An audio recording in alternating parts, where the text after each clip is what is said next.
नमस्कार दोस्तों, स्वागत है आपका हमारे YouTube चैनल पर। अभी हम इतिहास के कुछ प्रमुख प्रश्न लेकर उपस्थित हैं आपके बीच। इसको देखिएगा और आपके लिए बहुत उपयोगी हैं ये। तो आइए शुरू करते हैं प्राचीन इतिहास से, प्राग ऐतिहासिक काल से। वन लाइनर क्वेश्चंस हैं ये, इसको ध्यान से देखिए, सुनिएगा, देखिएगा। पहला प्रश्न है, भारतीय पुरातात्विक स्थल कालीबंगन है तो राजस्थान राज्य में। कालीबंगन राजस्थान राज्य में है। प्रथम मानव जीवाश्म भारत में नर्मदा नदी के घाटी से प्राप्त हुआ था। प्रथम मानव जीवाश्म भारत में नर्मदा नदी के घाटी से प्राप्त हुआ था। भारत की प्राचीनतम संस्कृति है तो पूरा पाषाणिक संस्कृति। भारत की प्राचीनतम संस्कृति है पूरा पाषाणिक संस्कृति। अगला है, भारत में विश्वविख्यात शैल चित्रकला स्थल स्थित है तो भीमबेटका में है।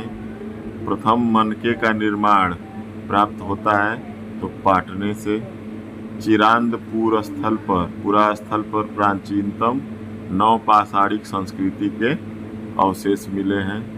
जिस काल में कृषि कर्म का प्रादुर्भाव हुआ वह क्या कहलाता है? नवपाषाण काल कहलाता है। दमदमापुरा स्थल स्थित है तो उत्तर प्रदेश में स्थित है। कैलकोलिथिक युग कहलाता है ताम्रपाषाण युग, कॉपर एज को। मनुष्य द्वारा पहली बार नियोलिथिक युग में पालतू बनाया जाने वाला पालतू पशु था कुत्ता। नियोलिथिक का अर्थ है नवपाषाण काल।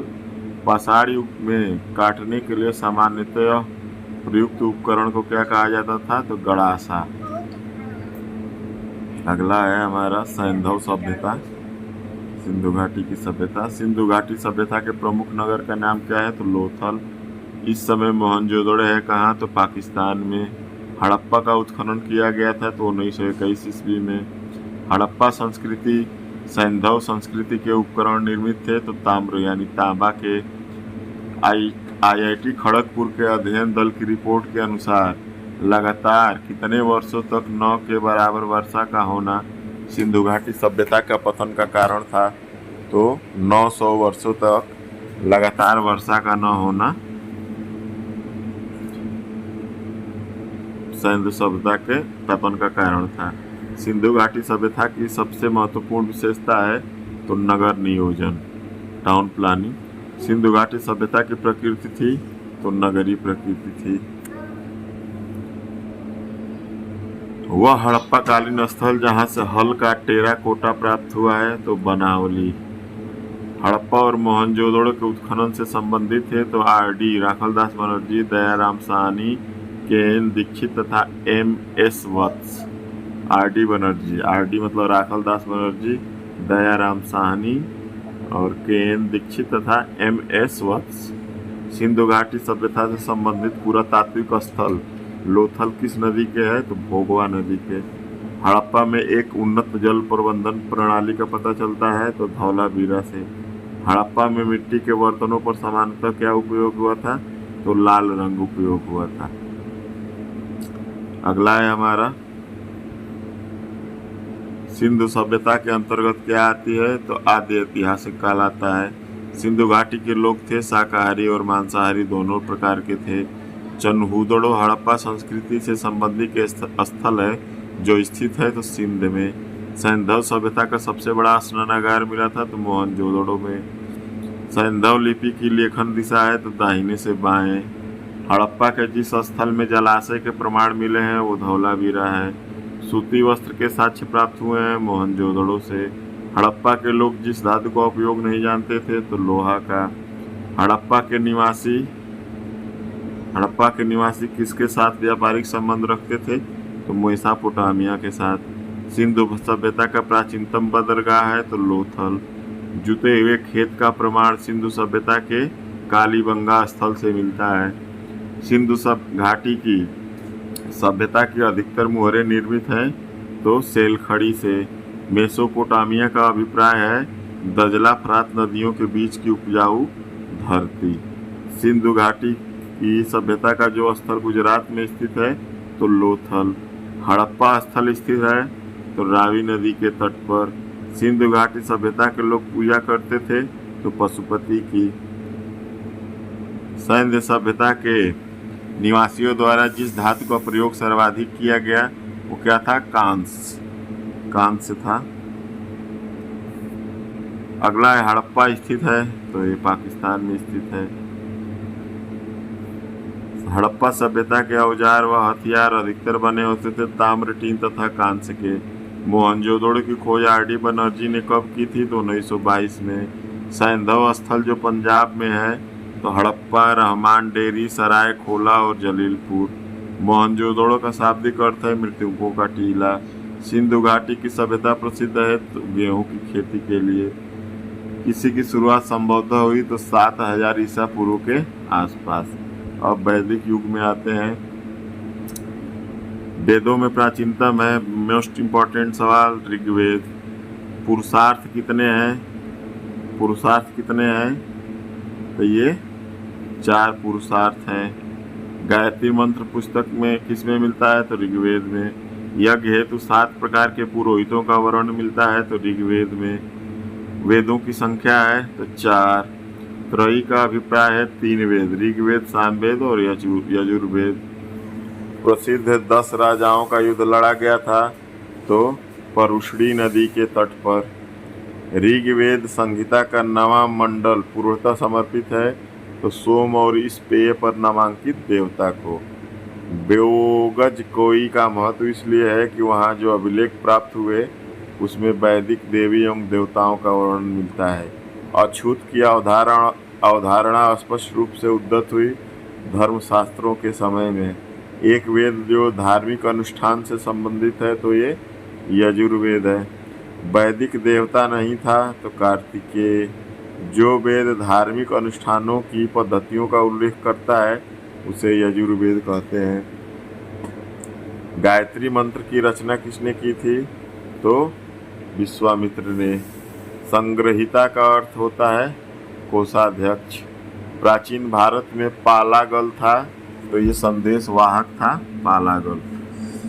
यज्ञ की देखरेख कौन करता था? तो ब्रह्मा। सत्यमेव जयते कहाँ से लिया गया है? तो मुंडकोपनिषद से। मोस्ट इम्पॉर्टेंट है मुंडकोपनिषद। अगला है मान्यता अनुसार महाभारत की लड़ाई कुरुक्षेत्र में लड़ी गई थी कितने दिनों तक? तो 18 दिनों तक। ऋग्वेद में अघन्या कहा गया है गाय को। जादुई माया और वशीकरण का वर्णन है अथर्ववेद में। वेदों का सही कालानुक्रमिक क्रम क्या है? ऋग्वेद पहले, सामवेद, यजुर्वेद और अथर्ववेद। उपनिषदों को वेदांत के रूप में भी जाना जाता है। उनकी संख्या कितनी है? तो 108। तोलकपियम ग्रंथ संबंधित है तो व्याकरण से। सर्व प्राचीन विधि ग्रंथ है मनुस्मृति। वैदिक काल में वर्ण व्यवस्था प्रतिपादित की थी तो मनु जी ने। सर्व प्राचीन विधि ग्रंथ है तो मनुस्मृति। और वैदिक काल में वर्ण व्यवस्था किसने प्रतिपादित की थी? तो मनु ने। पुराणों की संख्या 18। गौतम बुद्ध ने अपना बौद्ध, जैन तथा भागवत धर्म से गौतम बुद्ध ने अपना प्रथम धर्मोपदेश कहाँ दिया था? तो सारनाथ में। बोध गया में किसको प्राप्ति हुई थी? तो गौतम बुद्ध को। भगवान बुद्ध ने ज्ञान प्राप्त करने के लिए कई वर्षों तक तपस्या और साधना में कहाँ जीवन व्यतीत किया? तो गया में। बोध गया में महाबोधि मंदिर बनाया गया जहाँ गौतम बुद्ध को ज्ञान प्राप्त हुआ। तृतीय बौद्ध सभा का सभापतित्व किया गया था तो मोगलीपुत्र तीस द्वारा।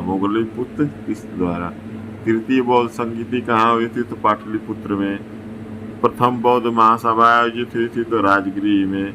भगवान बुद्ध के महापरिनिर्वाण के बाद पहली बौद्ध संगीति हुई थी तो राजगृह, जो राजगीर है। प्रथम बौद्ध परिषद को कब बुलाया गया था? किसके द्वारा बुलाया गया था? तो अजातशत्रु द्वारा। चतुर्थ बौद्ध संगीति काउंसिल का आयोजन हुआ था तो कनिष्क के शासनकाल में। महात्मा बुद्ध ने महापरिनिर्वाण प्राप्त किया था तो कुशीनगर में। भारतीय दर्शन ने परमाणु सिद्धांत का प्रतिपादन किया कैसे? तो वैशेषिक। त्रिरत्न या तीन रत्न, सम्यक दर्शन, सम्यक ज्ञान और सम्यक आचरण किससे संबंधित है? जैन धर्म से। पाटलिपुत्र में बुलाई गई प्रथम जैन संगीति के अध्यक्ष थे स्थूलभद्र। महात्मा बुद्ध की माता का क्या नाम था? महामाया। गौतम बुद्ध का जन्म कब हुआ था? कहाँ हुआ था? लुम्बिनी में। भरहुत एवं अमरावती सुप्रसिद्ध किसके केंद्र थे? तो बौद्ध धर्म के। वे शिक्षक जिनसे बुद्ध ने महानिभिष्क्रमण यानी गृह त्याग के बाद सबसे पहले ज्ञान प्राप्ति का प्रयास किया, तो आलार, कलाम एवं रुद्रक रामपुत्र। बौद्ध संगीति की प्रथम महिला अनुयायी सदस्यता थी प्रजापति गौतमी। बुद्ध की ईश्वर की अवधारणा के विषय में सत्य कथन है, तो ईश्वर का अस्तित्व नहीं है। जैन धर्म के प्रवर्तक महावीर जी का मोक्ष स्थान क्या है? पावापुरी में। वह स्थान जहाँ महावीर ने पूर्ण आध्यात्मिक ज्ञान प्राप्त किया उसको जृंभिक ग्राम कहते हैं। महावीर का जन्म स्थान है कुंडग्राम। त्रिपिटक धार्मिक पुस्तक है बौद्ध धर्म की। त्रिपिटक लिखी गई है तो पाली भाषा में। भागवत संप्रदाय के विकास में अत्यधिक किसका योगदान था? तो गुप्तों का। आजीवक संप्रदाय के संस्थापक थे तो मक्खली गोसाल। बराबर की गुफाओं का उपयोग आश्रम गृह के रूप में कब किया गया? तो आजीविकों द्वारा किया गया। सबसे पूर्व काल